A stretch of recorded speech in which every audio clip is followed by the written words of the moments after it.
lagi dengan Teacher Elsa di pelajaran matematika. Nah, pada video kali ini kita akan melanjutkan materi tentang statistika, yaitu tentang ukuran penyebaran data tunggal. Apa itu ukuran penyebaran data? Nah, ukuran penyebaran data itu adalah ukuran yang menunjukkan seberapa jauh data sesuatu menyebar dari rata-ratanya. Nah, pada materi kali ini kita akan membahas tentang simpangan rata-rata, simpangan baku, kuartil, desil, dan persentil. Nah, untuk yang pertama kita akan membahas terlebih dahulu apa itu simpangan rata-rata. Nah, simpangan rata-rata adalah ukuran yang menyatakan seberapa besar penyebaran tiap nilai data terhadap nilai rata-ratanya. Nah, untuk lambangnya, simpangan rata-rata dilambangkan dengan SR, ya, huruf kapital, sama dengan 1/N dikali dengan sigma XI dikurang X bar dalam tanda mutlak. Nah, di mana SR ini adalah simpangan rata-rata, kemudian N itu adalah total dari frekuensi, XI itu adalah data ke I, ya. Kemudian X bar itu adalah rata-rata atau rataan hitung atau mean, ya. Kemudian sigma itu adalah jumlah, dan XI kurang X bar dalam tanda mutlak itu adalah harga mutlak dari XI dikurangin dengan X bar, ya. Yang hasilnya selalu positif karena dibatasi dengan tanda mutlak, ya. Bagaimanakah contoh soalnya? Kita akan membahasnya. Diketahui data berikut, ya, 7, 6, 8, 7, 6, 10, dan 5. Tentukanlah simpangan rata-rata dari data tersebut. Nah, kita akan menentukan rata-rata atau mean-nya terlebih dahulu, di mana X bar sama dengan, kita jumlahkan data yang ada, kita bagi dengan banyak data, ya. 7 ditambah 6 ditambah 8 ditambah 7 ditambah 6 ditambah 10 ditambah 5 dibagi dengan 7, karena banyak data kita ada 7. Sehingga hasilnya adalah 49 dibagi 7 sama dengan 7, ya. Sehingga rata-ratanya atau mean itu adalah 7. Nah, setelah itu kita akan tentukan simpangan rata-ratanya. SR sama dengan 1/N dikali dengan sigma XI dikurangi dengan X bar dalam tanda mutlak, ya. Sehingga 1/7, ya, dikali dengan dalam tanda mutlak, ya, 7 XI-nya untuk data pertama kan 7, ya, dikurangi dengan rata-rata kita tadi kita dapatkan juga 7, sehingga 7 dikurangi 7 dalam tanda mutlak ditambah dengan 6 dikurangin 7 dalam tanda mutlak ditambah juga dengan 8 dikurangin 7 dalam tanda mutlak sampai begitu seterusnya sampai data ke 7, yaitu adalah 5 dikurangin 7 dalam tanda mutlak. Hasilnya adalah, ya, kita kurangin terlebih dahulu, 1/7 dikali dengan 0, ya, ditambah dengan negatif 1 dalam tanda mutlak, ditambah dengan 1, ditambah dengan 0, ditambah dengan negatif 1, ditambah dengan 3, ditambah dengan negatif 2 dalam tanda mutlak. Nah, sehingga hasilnya 1/7, ya. Kalau di dalam tanda mutlak itu bernilai negatif, maka hasilnya adalah positif, ya. Sehingga hasilnya itu adalah 0 ditambah 1 ditambah 1 ditambah 0 ditambah 1 ditambah 3 ditambah 2. Nah, hasil akhirnya adalah 1/7 dikali dengan 8 sama dengan 8/7. Jadi simpangan rata-rata untuk data kita yang ini adalah 8/7. Nah, untuk yang kedua, kita akan lanjutkan membahas tentang simpangan baku. Untuk simpangan baku itu dilambangkan dengan huruf S, ya, sama dengan akar dari sigma I sama dengan 1 sampai ke N, ya, dikali dengan XI dikurangi dengan X bar dalam tanda kurung, kita kuadratkan, kita bagi dengan N, ya. Jadi kita kuadratkan terlebih dahulu XI dikurangin X barnya, ya. Baru setelah itu kita bagi dengan banyaknya data. Jadi untuk contoh soalnya, untuk simpangan baku ini adalah diketahui data berikut 4,6, 8,5, 4, 9, 5,7. ya.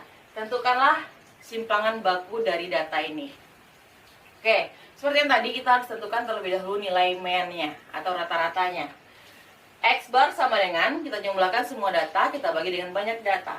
4 ditambah 6, ditambah 8, ditambah 5, ditambah dengan 4, ditambah 9, ditambah 5, ditambah 7, dibagi dengan 8. Karena banyak datanya ada 8, sama dengan 48 dibagi dengan 8, sama dengan 6. Jadi, untuk data ini, rata-ratanya atau mean-nya ada 8. Nah, setelah itu baru kita bisa menentukan simpangan bakunya. Dengan rumus yang tadi, kita masukkanlah nilai XI-nya, data ke I-nya. Ya, kita kurangin dengan rata-rata hitung atau mean-nya.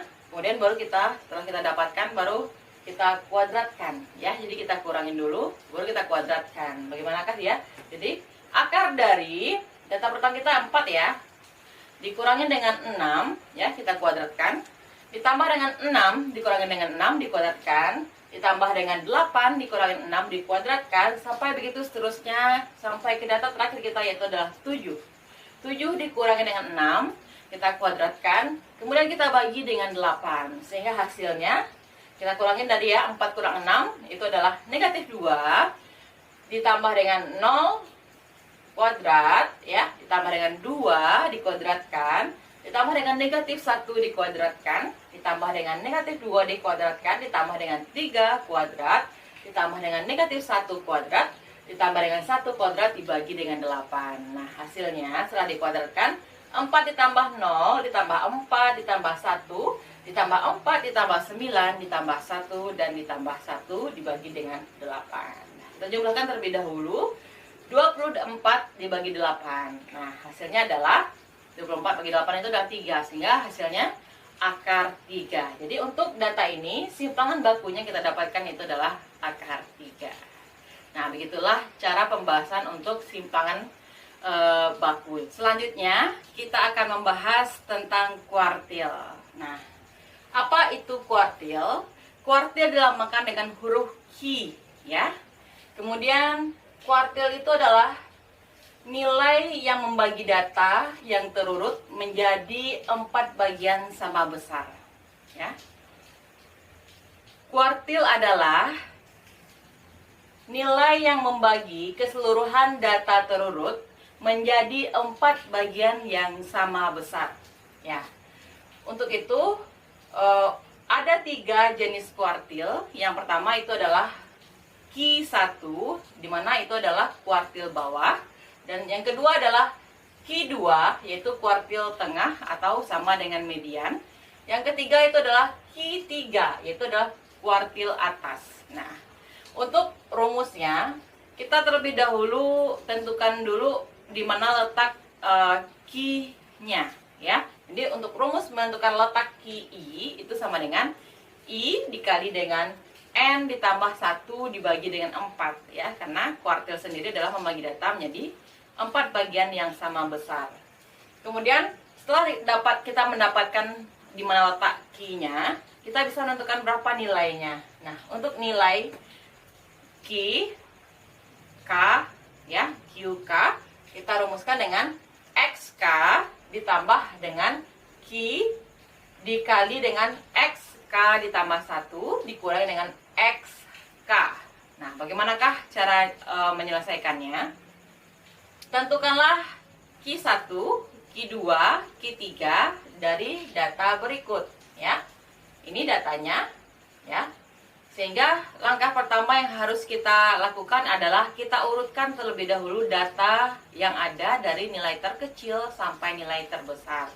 Ya, setelah kita urutkan seperti ini, kita tentukan terlebih dahulu di mana letak Q1-nya, ya. Sehingga untuk rumusnya tadi QI, I-nya kita ganti dengan 1, sehingga 1 dikali dengan 14, karena N kita ada 14, ya. Ditambah dengan 1 dibagi dengan 4 sama dengan 15 dibagi 4 sama dengan 3/4. Nah, setelah kita dapatkan letak Q1-nya itu berada pada data ketiga 3/4, maka kita bisa menentukan berapa nilainya, ya. Untuk nilainya XK K itu adalah 3 ya, bilang bulat dari letaknya tadi ya. Kemudian Q-nya itu adalah desimalnya atau pecahannya, nilai pecahan dari letak yang kita tentukan tadi. Ya, kemudian X K tambah 1 berarti karena K-nya di sini 3, berarti 3 tambah 1 sama dengan 4 ya. Berarti X 4 dikurangin X 3. Nah, kita tentukan terlebih dahulu berapa X 3-nya. Ya, kita lihat data ketiga dari data yang sudah kita urutkan ya. Data pertama itu adalah 3, data kedua juga 3, data ketiganya itu adalah 4, sehingga X3 itu sama dengan 4 ya. Kemudian kita tambahkan dengan Q-nya tadi 3/4 dikali dengan X4-nya itu adalah 4 ya, dikurangi dengan X3-nya juga 4, sehingga 4 kurang 4 sama dengan 0 ya. 0 dikali dengan 3/4 adalah 0 ya. Jadi hasilnya untuk nilai Q1 itu adalah 4 ya. Nah, jadi kuartil pertama atau kuartil bawah dari data kita ini adalah bernilai 4. Itu maksudnya. Sekarang kita akan tentukan nilai Q2 ya. Untuk menentukan nilai Q2 kita harus tentukan dulu letak dari Q2 seperti dengan Q pertama tadi ya.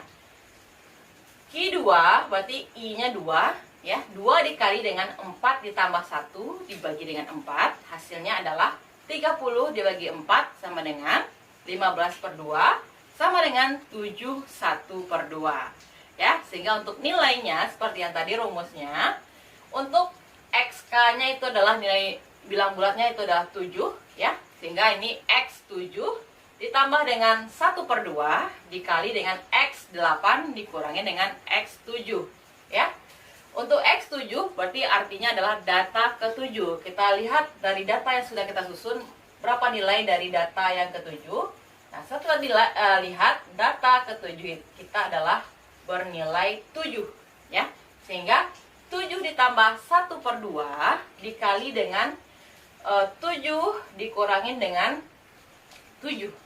Sehingga hasilnya 7 dikurangin 7, 0. 0 dikali 1/2 sama dengan 0, ditambah dengan 7, hasilnya adalah 7 ya. Jadi untuk nilai Q2-nya atau kuartil tengahnya itu adalah 7.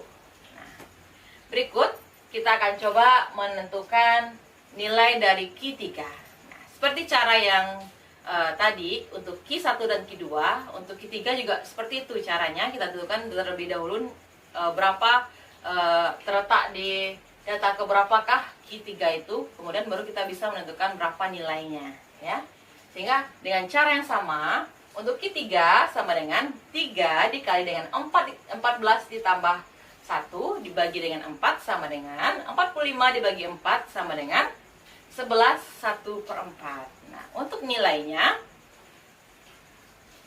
11 ya, X11 ditambah 1/4 ya dikali dengan X12 dikurangi dengan X11, di mana data ke-11-nya ini adalah bernilai, coba kita lihat data pertamanya 3, 1, 2, 3, 4, 5, 6, 7, 8, 9, 10, 11 bernilai 8 ya.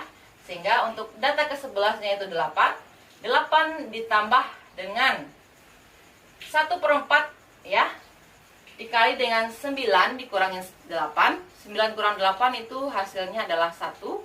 1 dikali dengan 1/4 itu adalah 1/4. Sehingga 8 untuk data X11 ya, 8 ditambah 1/4 hasilnya adalah 8 1/4 atau 8,25 ya. Sehingga untuk Q3 kita bernilai 8,25.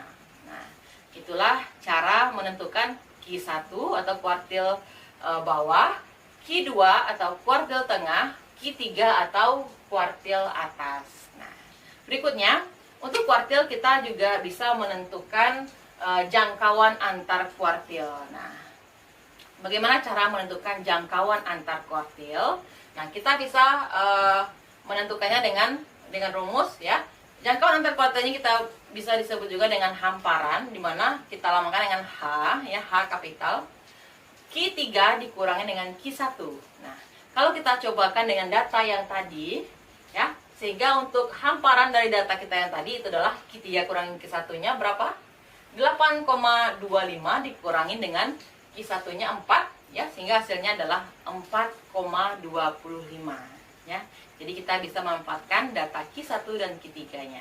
Kemudian kita juga bisa menentukan simpangan kuartil. Nah, untuk simpangan kuartil itu rumusnya adalah setengah dari hamparan ya, sehingga 1/2 dari Q3 dikurangi dengan Q1 ya.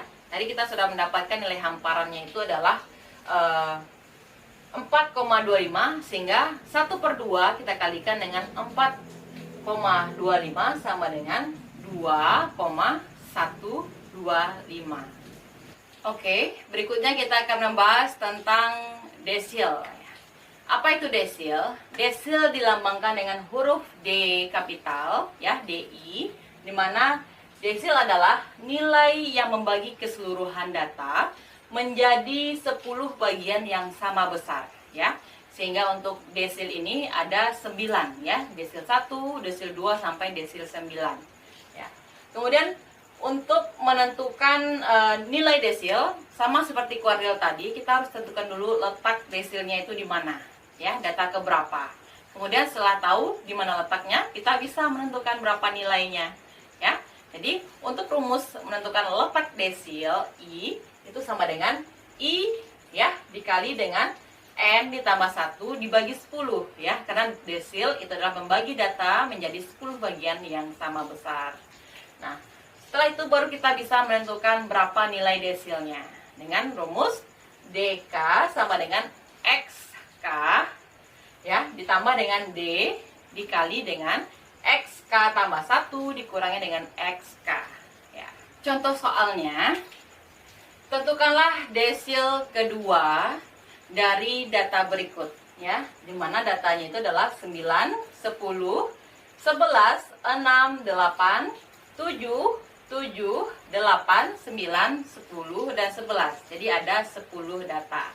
Nah, dari data ini kita harus urutkan terlebih dahulu dari data terkecil sampai ke data terbesar. Setelah itu kita baru bisa menentukan letak D2-nya itu di mana ya. Kita tentukan dulu letak D2-nya dengan rumus yang tadi, di mana D2 berarti I-nya itu 2. Berarti 2 dikali dengan N-nya ada 11 ya, sorry. Jadi data kita itu ada 11. Nah, 2 dikali 11 ditambah 1 dibagi dengan 10. Kenapa 10? Karena dia desil, membagi data menjadi 10 bagian sama besar ya. Sama dengan 24 dibagi 10, hasilnya adalah 2,4. Sehingga untuk desil 2 itu terletak pada data ke 2,4. Itu artinya ya. Sehingga kita baru bisa menentukan nilai dari data ke 2,4 itu berapa. Nah, untuk nilainya D2 ini adalah X2. K-nya itu 2 ya. Kita dapatkan dari nilai bilangan bulat dari letak D2 yang kita cari sebelumnya ya. X2 ditambah dengan 0,4. 0,4 kita dapatkan dari angka desimal dari data yang kita tentukan tadi, letak D2 tadi. Kemudian untuk XK tambah satunya, K-nya tadi 2, sehingga 2 tambah 1 itu adalah 3. X3 dikurangi dengan X2.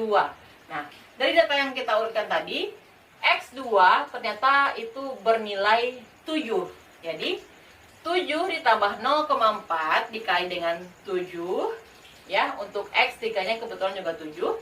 Dikurangi dengan 7 sama dengan 7 dikurangi 7 sama dengan 0 ya, dikali dengan 0,4 juga 0. 0 ditambahkan dengan 7 hasilnya adalah 7. Sehingga untuk nilai desil 2 itu adalah 7. Nah, seperti itu penggunaan rumus untuk desil ini.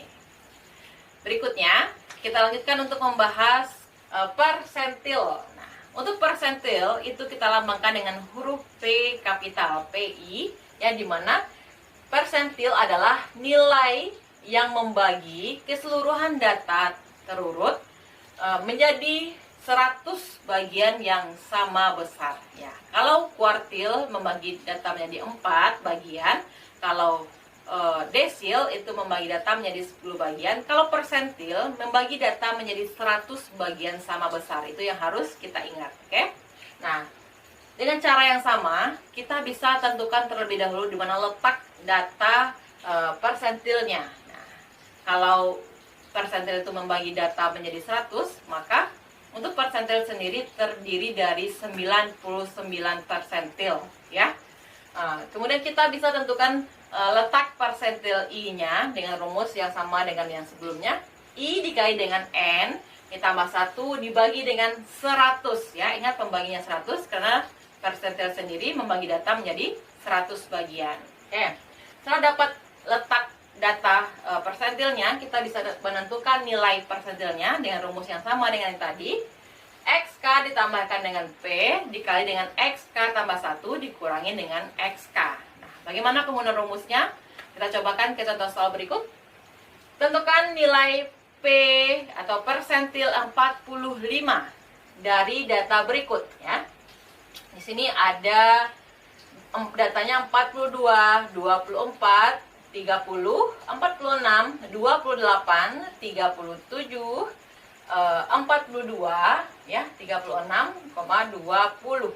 Nah, langkah pertama kita harus urutkan data kita ini dari yang terkecil sampai yang terbesar, barulah kita bisa menentukan di mana letak persentil ke-45-nya. Oke? Nah, sehingga kita tentukan dulu letaknya. I-nya itu berarti 45. 45 dikali dengan N. N-nya ternyata datanya kita ada 9 buah, ya. 9 ditambah 1 dibagi 100, ya. 9 tambah 1 itu 10. 10 dikali 45 sama dengan 450 dibagi 100. Hasilnya adalah, ya, 4,5, ya. 450 bagi 100 4,5. Sehingga artinya apa? Letak persentil ke-45-nya itu adalah berada pada data ke-4,5. Nah, berapa nilainya?